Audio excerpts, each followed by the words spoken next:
Martin Nicolas, du coup. C'est tout à fait ça. Bonjour, enchanté. Enchanté, enchanté, moi de même. Alors, vous êtes courtier depuis combien de temps et en quoi? Alors, je suis courtier en assurance généraliste depuis 2 ans. D'accord? Mon cabinet est naissant. On est du coup spécialisé sur le professionnel et l'entreprise. Donc, ça va vraiment à notre cœur de métier. Moi, j'ai monté le cabinet à l'âge de 20 ans. Tout simplement, j'ai en sortie de licence à l'ENAS, que j'ai effectué en alternance dans une agence d'assurance et j'ai du coup monté le cabinet de portage juste après. Voilà. D'accord, donc ça fait tout fraîchement diplômé, tout fraîchement courtier. Globalement, c'est un peu ça. Et simplement, voilà, ça fait du coup maintenant 2 ans, plus de 2 ans, je suis installé. Et du coup, vous n'avez pas racheté de portefeuille, c'est une création, comme on dit. From scratch, création, je suis parti de zéro. Donc ça a été un gros, gros challenge, sachant qu'il y a déjà du monde sur la place. Mais bon, il y a de Effectivement. la place pour tout le monde, vous allez me dire. Mais globalement, oui, c'était un gros, gros challenge, tout en sachant que je suis vraiment spécialisé sur le pro et l'entreprise, et c'est plus le risque industriel qu'autre chose. Donc c'est vraiment mon cœur de métier, et c'était... Enfin, c'est compliqué de faire sa place, mais c'est comme tout, le travail paye à force, C'est donc ça, voilà, quand on bosse bien, tôt ou tard, on s'y retrouve effectivement au c'est milieu ça. de tous ceux qui bossent parfois un peu moins bien, quoi, voilà.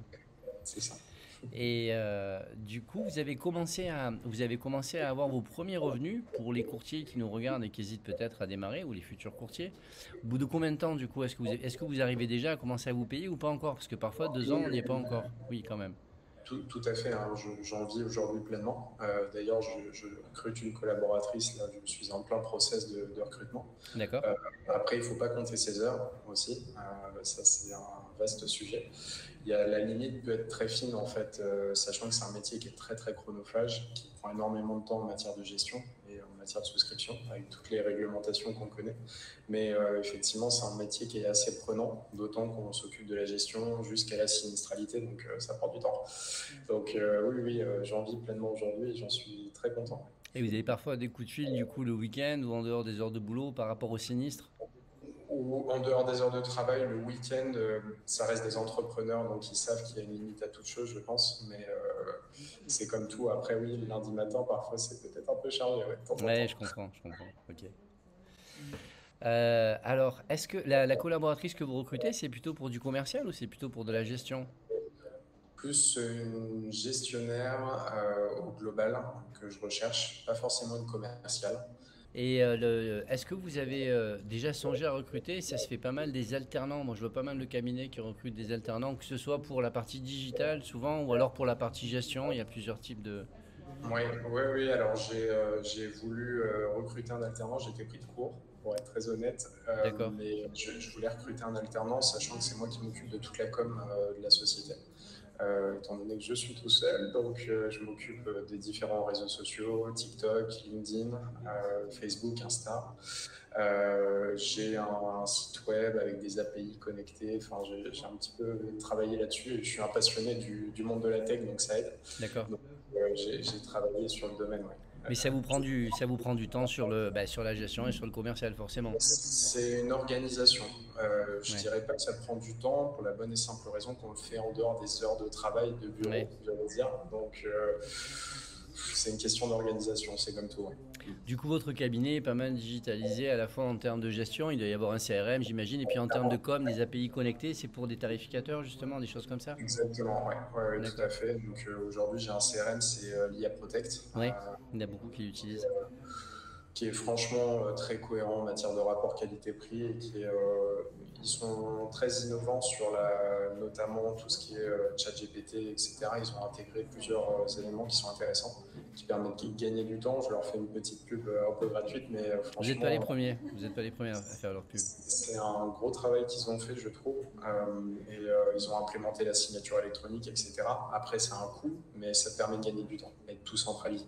Ouais. Donc, j'ai été sur d'autres CRM en amont et pour chercher le prix au début, parce qu'on essaye de faire des économies, on ne fabrique pas l'argent, hein, c'est bien connu. Donc, non, non, c'est un CRM qui a un juste milieu sur beaucoup de choses. Ok. Du coup, pour l'instant, alors vous, Internet, c'est quand même quelque chose qui vous ramène déjà un peu des clients ou, enfin, des contacts. Il y en a qui sont peut-être devenus clients depuis. Enfin, j'espère. Sûr. Oui, oui, oui, tout à fait. Oui, oui, aujourd'hui, puis bon, après, ça prend du temps. Je travaille beaucoup en référencement naturel sur le site notamment. Mais effectivement, ça ramène des prospects qualifiés chaque semaine sur du professionnel. D'accord? Parce que c'est ma cible aujourd'hui. Je fais très peu de particuliers, mais ça, c'est un chouette positionnement. Oui. Euh, donc, effectivement, ça me ramène aujourd'hui, oui, des prospects qualifiés sur mon site. Ouais. D'accord, et vous avez fait ça sur WordPress, je suis Oui, dans votre tout site. à fait.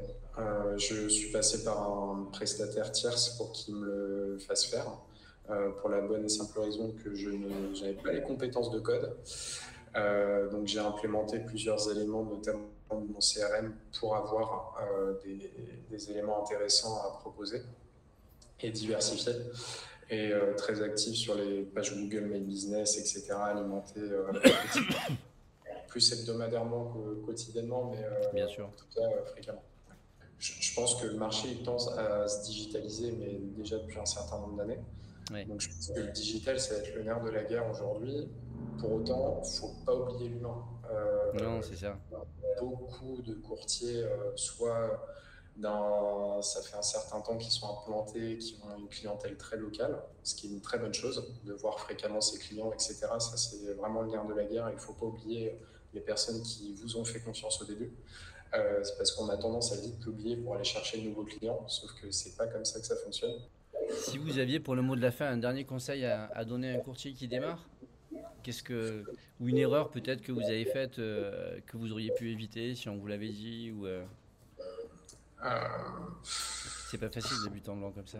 c'est pas ce qu'il y a de plus simple. Après, je pense que quand on démarre, faut passer par le fait de tout faire. Ouais, Genre, ouais. Faut par être là, multicasquette. Ouais. il faut manger des cailloux, hein. De toute manière, il n'y a pas de vérité. Enfin, ce que je veux dire, c'est qu'il faut passer par le fait de faire des erreurs de gestion pour apprendre et apprendre beaucoup plus rapidement. De toute manière, il faut faire des erreurs pour apprendre. Ça, je ne sais jamais de le répéter, mais pour gagner du temps, c'est de pas voir le coût dans un premier temps. J'entends par là le CRM, prendre direct un bon CRM, pas s'embêter à minimiser les coûts, à passer sur des CRM à 2-3 euros, enfin j'imagine la chose, mais c'est un peu le cas. Et surtout chercher les bons partenaires, ça c'est très très important. Au niveau des C'est-à-dire, contrats, des fournisseurs, quoi. voilà, des bons fournisseurs. Aujourd'hui, il y a un élément qu'on n'a pas forcément abordé, mais les fournisseurs, c'est le nerf de la guerre. Si on n'a pas les bons fournisseurs, on ne sera pas compétitif et de facto, on ne fera pas d'affaires. Et la gestion sera aussi impactée. Donc, ça, c'est le conseil, c'est les partenaires et un bon logiciel pour bosser. Du coup, c'est pas forcément nécessaire de se mettre dans un réseau. Ça sera finalement la dernière question. Il y en a beaucoup qui se mettent dans des réseaux justement pour avoir accès plus facilement à des fournisseurs parce qu'il y a des contrats négociés sur du volume ou il y a une force Alors, de frappe qu'on n'a pas tout seul. Mais vous êtes tout seul apparemment, vous n'êtes pas dans un réseau. non, non, alors moi je me suis. Alors j'ai eu cette réflexion, hein, Bien sûr. eu. Après, je pense que c'est un chouette positionnement. Les réseaux sont une très bonne porte d'entrée. Tout dépend ce qu'on a envie d'aller chercher. J'entends par là, moi en tout cas, j'ai envie de développer une certaine marge de business que j'aurais pas pu aller chercher avec des réseaux. En général, les réseaux sont spécialisés sur la protection sociale, Oui. un domaine que je maîtrise pour la bonne et simple raison que les codes sont plus ouverts, etc., etc.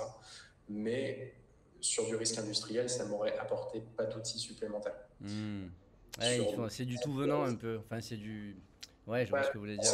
non, mais je vous invite à aller voir dans tous les cas les différents réseaux qui peuvent exister. On ne va pas les citer, mais globalement, ils sont, tant que faire se peut, très axés sur la protection sociale pour la bonne et simple raison que ça rapporte entre guillemets du cash pour le courtier sur du court terme. Et c'est là-dessus qu'il se rémunère, c'est sur les surcommissions et j'en passe. Oui. Et ça a été un positionnement qui m'a freiné sur une vision très long terme parce que je ne compte pas m'arrêter demain. Mais voilà, c'est ce qui a freiné à me lancer dans un réseau. Ça marche, entendu. Bah écoutez, merci beaucoup pour votre temps. Merci à vous.